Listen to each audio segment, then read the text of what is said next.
Sister Sledge said it best. We're family. That's the we he's talking about, Skip Bayless. That's why Jerry on his card, owner, chairman, VP, general manager. Skip, he got all those titles. And Jerry said just a couple of weeks ago, Skip, you know, if you pay all the bills, you should have a decision. Come on, Jerry. You did. Skip, I don't get what Jerry's getting so upset about. This, like, he's like, I got labeled this, I got pegged with this. It is true, Jerry. You run everything. You said the buck stops with you. You say you consult with some people, but the buck stops with me. So the final decision is yours. Just own that. When people say I'm loud, I don't get upset when people say I'm loud. I've earned that. I've encouraged them to believe that. You and I know I'm not like that. I'm in my cell, got my candles burning. I'm meditating before Steve get there, you know, before we get ready to do our thing. But the perception is, but Jerry, you earned this. You the one that said, even though people thought Jimmy had to say, it was me. Cole Parsons, they thought Bill had to say, but it was me. You did this, Jerry. I don't know why he doesn't want to own it now, Skip. It's okay. You know why? Because it's been unsuccessful. So had they won them, let me ask you a question, Skip. In the last 25 years, if Jerry would have won 2 or 3 Super Bowls, and people say, Jerry, it's not a we, it's Jerry makes all the decisions, you think he'd have said, oh, no, it's a we thing or it's a me thing? Because remember, that's what got Jimmy up out of there. True. I read that article, Skip. There were some things in the article I didn't even know. I was like, huh? Jerry, you felt some kind of way that Jimmy was getting all that shine. And when he wouldn't toast you, you got all upset within your feels. That's what they say, not Jerry, that's the thing. He was in his feels. Jerry was in his feels back in the 90s, way back when.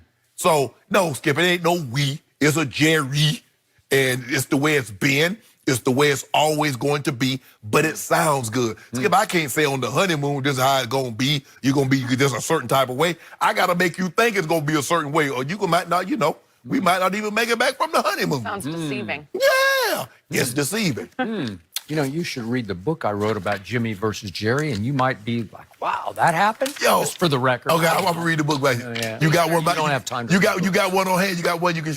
No, it's okay. Happened too long ago. So, I agree with your premise. The buck stops on that man, Gerald Wayne Jones Jr.'s desk. Yes. But occasionally, I believe he has passed that buck before. And I thought Todd Archer on ESPN.com wrote a good piece.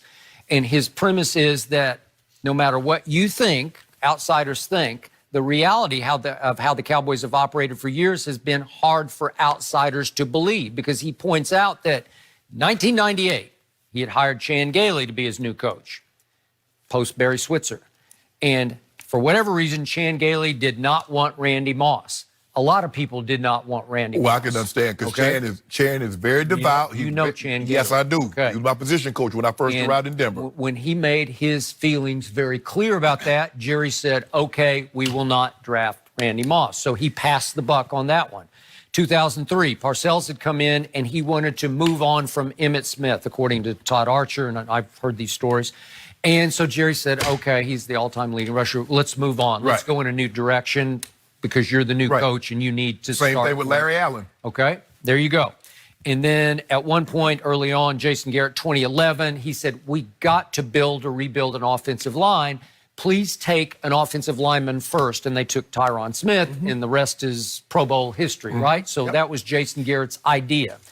Then Jerry overruled and took Terrell Owens when Bill Parcells didn't want him. And he overruled and took Greg Hardy when nobody wanted him, especially me. You're right. And yet that's when he big-footed them and said, nope, I'm going to do this. I think even his daughter wanted him to pass on that one. That is correct. I hope she did not. I'm pretty sure she did not. Yeah. So here comes Mike McCarthy. And the point is that I don't believe Jerry Jones ever liked Bill Parcells, or vice versa. Right. I don't think they ever really got along socially, but it was just a point where Jerry was desperate, and he's a big guy and about as made a man as you're ever going to find.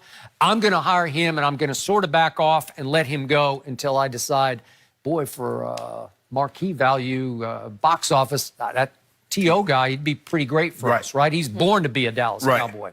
So the point is, from that press conference I watched 1 week ago today, Jerry hit it off with Mike McCarthy.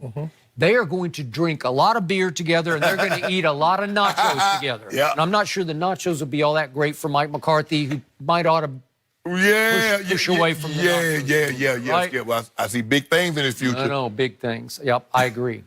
So, but the point is, they clicked. They did. And again, losing can unclick them real But Skip, fast. you know how Jerry is. Okay. Everybody go click with Jerry. No, not like that. But not Parcells. Now, Skip, you know Parcells was always set in his ways. He believed he should do things a certain way. But Coach Parcells was perfectly fine up in Saratoga. Before, I mean, he got a place in Saratoga now. But when they met on that tarmac in Jersey, Coach Parcells was cool. I believe Jerry needed Coach Parcells more than Coach Parcells needed him. Because at that point in time, Skip, they were just losing and losing and losing. And like you said, the Dallas Cowboys, we got to get a big name. Okay. He was the biggest name available. Okay, but here's Mike McCarthy's point when he says it's a we thing. At least it's a little tiny bit of we, because Mike McCarthy in Green Bay had zero we. Ted Thompson. Zero we. True. And Ted Thompson said it's my way or highway for all of these guys, including you, Mike, if you don't like it. Right. And I am not going to plunge in free agency. Right. What will Jerry do if the opportunity... Oh, he'll plunge. Oh, Yeah. he'll plunge like nobody will plunge, right? And that's why the first guy to go, Skip, before Mike McCarthy was who? Ted Thompson. Because Mark Murphy said, He did. You picked all these guys. You did. And they're not developing, so you got to go first. Yep. So what did Stephen Jones say the other day? He said, I don't want to put words in Mike's mouth, but he said something like, looks like I'm going to have a bigger voice than I did in Green Bay in terms of how we go about building our roster, right? Yeah. He will. He's going to have a much bigger, because he had no voice in Green Bay. So anything is better than nothing, huh? Okay, so when he says it's going to be we decisions, I think a tiny bit of we, or maybe a quarter of we, or whatever, I think he'll have a little bit of the we. Well, okay. Well, Skip, you know, when I was going to school, you know, Jenny, I knew all the answers. You know, kid, you raise your hand, you couldn't play. Yeah, I was that guy. And so sometimes the teacher wouldn't call on me because they're like, well, Shannon, we want to go around. We want everybody to participate. Well, if they don't know, call on me because I know, because I'm ready to move on. Oh. So, you know, I raised my hand, Skip. And then when they wouldn't call on me, guess what I do? I just blurt the answer out anyway. Yeah. It's fitting, considering you do this for a living. I know them. But you couldn't go to Georgia because you didn't have the grades. I was little then. I knew all the answers little. Skip, I had a great, I could remember things. Yeah. But as you got, you know, a little high, Skip, look, I was so good. I ain't got time to be doing no homework. I was busy. That explains. Busy. So that explains why you're so unprepared for this show every day, right? No, but then I got to school and I was like, you know what? Going to class, because guess where the girls went? To class. All the guys that came with, a lot of the guys that came with me, they didn't want to go to class. All makes sense now. Yeah. And guess who's in the front of the class? With a briefcase, with a collared shirt, starched jeans. Me. Briefcase. Mr. Sharp. That's what they call me. They call me Mr. Sharp. Sitting next to Jenny in the front row, right? I was not a front row gal. I was the front row. No. Yeah. I like the middle. I don't need to be in the front. Truth be told, I was doing my girlfriend's homework. Now that we talking about it. Yeah, I was in the library in the conference room doing the work. None of this makes sense. It makes sense to me. It doesn't really add up. I don't get but I'm glad you seem to know the answers now. I do. You're trying. At least you believe you do. I'm more prepared now than I was then because I didn't take school serious. Because I'm going to the NFL and then, you know, I don't need to know multiplications and history. Nobody's going to ask me what day was Abraham Lincoln assassinated. Nobody's going to ask me that. But they're going to ask me how to get to the end zone. And that's what I'm going to be able to do. And I was able to do that and pick up a little information along the way. Impressive. Well, I wasn't born with your IQ or your mental capacity. There you go. I just overachieved. Just worked hard. Yeah, I just outworked. No. Were you in the front row? Were you a front row guy? Yeah. Maybe. Yeah, you're exactly. a front row guy. Try to answer all the questions. No one's not turning in homework around here. And you see what happened? I'd have been Ken Jennings on you. Every time they asked you a question in class, I'd have got you. Really? Yep. No, I would have been Jeopardy James on you. Exactly. Yes. I feel like that would be Ken fun. Jennings won. Jeopardy James ain't win. You guys, do you really meditate before the show? You said that I at hate the to beginning. say this, I don't but know. do you realize you just spoiler alerted me? Oh. Do you know you just ruined my week? You just blew my whole week. I thought you didn't watch it? We have been scrupulous in not, like, just tune it out. We can't watch till Friday. I work on weeknights. I actually do prep for the show on weeknights. So I can't watch until Friday, and then we watch them all. All of it. So now you gave it away. Okay, well, James won. Yeah, right. Shannon, you just ruined his week.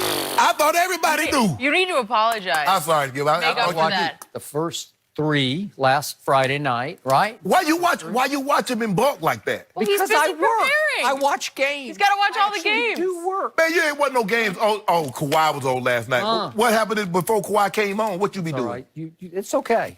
I'll Mood just has shifted over here.